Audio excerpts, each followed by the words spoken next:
مأموریت شاه قاسم شاه اسلاموف سفیر ازبکستان در تاجیکستان به پایان رسید. شاه اسلاموف 67 ساله طی تقریبا 13 سال نماینده رسمی ازبکستان در دوشنبه بود. جانب ازبکستان هنوز نام سفیر نوش را در تاجیکستان اعلان نکرده است.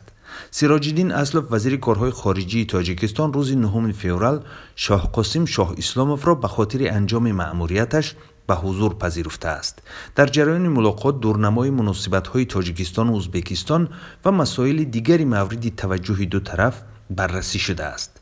خدمات مطبوعاتی وزارت کارهای خارجی تاجیکستان میگوید سیراج‌الدین اسلوف برای فعالیت کسبی طولانی و سهم نظررس در تحکیم مناسبت‌ها میان تاجیکستان و ازبکستان به شاه قاسم شاه اسلاموف اظهار سپاس کرده است. اما برخی از کارشناسان میگویند او در رشد روابط دو کشور نقشی مؤثر نداشت.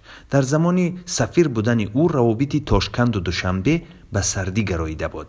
حالا معلوم نیست شاه قاسم شاه اسلاموف به کار دیپلماتی ادامه خواهد داد و یا بازنشسته می شود.